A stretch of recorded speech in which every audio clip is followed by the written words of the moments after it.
I am an Indian like you, and it's the people. I'm here with our instructor who is a Napi, the Caucasian. We're here with other people, the Sitapi, the black people, and my bodyguard, Apatabs, the yellow people. Okay? Now, why do we call ourselves Mitsitapi? As Blackfoot, it means real people. Mitsitapi. I'm a real person, which is in opposition to unreal people, which means our spiritual grandmothers and grandfathers, our helpers in our faith. There's unreal people that help us. But I'm a real person, solid. Napiquacs are the white people because of their cream-colored skin, white. Tsapiquacs are black white people. They're black, but they act like white people. And Apatamspinan are the yellow people, and the first ones we saw were the Chinese railway workers who had one braid. So that's what it means, one braid people.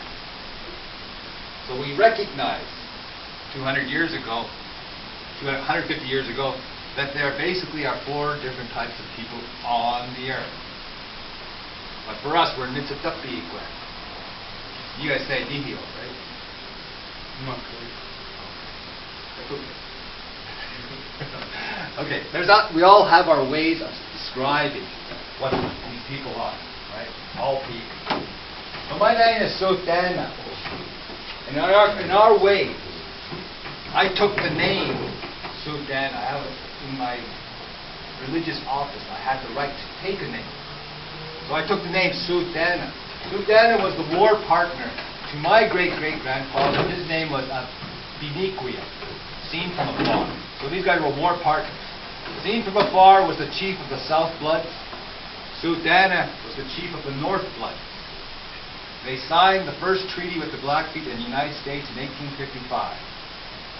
So my great-grandfather's partner is Sudana. And in our way, when you take somebody's name, you got to do better than him in this life. In the future, somebody's going to take my name again. They have to do better than me. That's how we do it. And what does that mean to do better?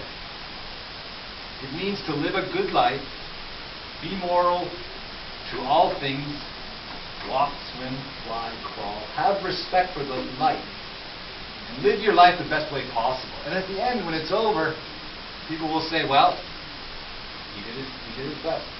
That's all I need for my life. That's the satisfaction of my life. That's all I would like to hear at the end. He did his best. So you are part of that now. I'm going to give you information today on anything you want to know. I don't know all the answers, but I've been in this process for a long, long time. Former fireman, former EMT, former RCMP, former National Parks Warden, and ran for city council, ran for federal politics, all these different things. I've gotten their face to say we have a right to be heard.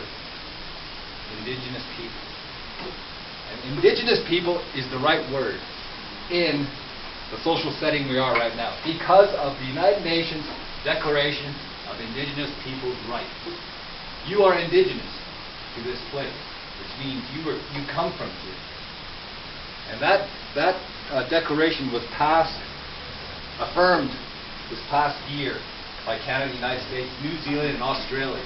Those four colonial countries did not want to sign that document because it is recognizing our rights to exist and our rights to our land, our resources, our religion, our children, our dead bodies, our air. We have a special relationship with the earth because we've had time to understand it. So that's a really critical thing that this thing has happened. So I saw some of your stuff around here. Blood diamonds, Rwanda genocide, Nanking massacre, Holocaust. All these things have been going on globally for thousands and thousands of years. We've been killing each other off at a mass scale for some kind of philosophy, doctrine, reason, whatever it is. But nobody talks about it. Nobody talks about it. Nobody talks about this number.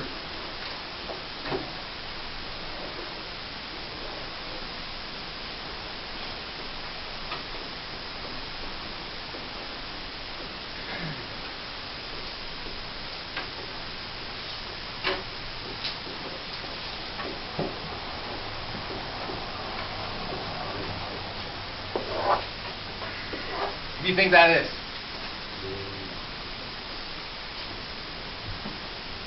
You got an Italian name, don't you?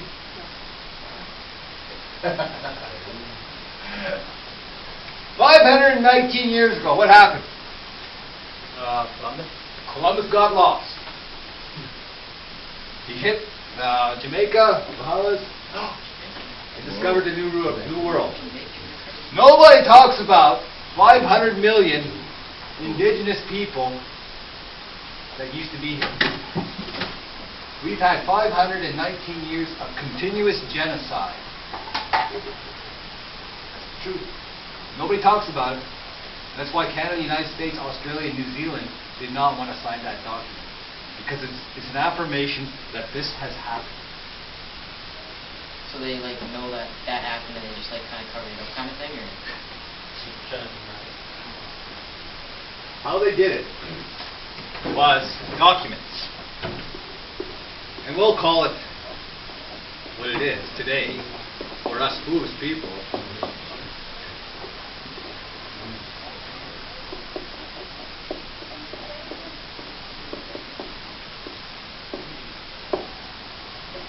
So the first one, one of the very first ones was the Pope, Alexander II, I believe, in 1502.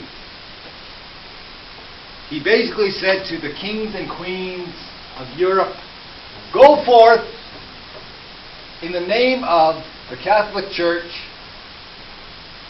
seize all foreign lands and make them Christian. Giving you a green light, here's your license.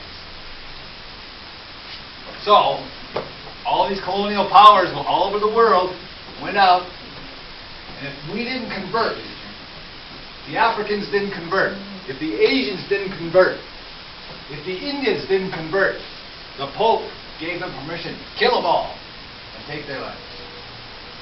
That's the truth. That's why this number is so painful to the world governments and the Vatican specifically. Because the Vatican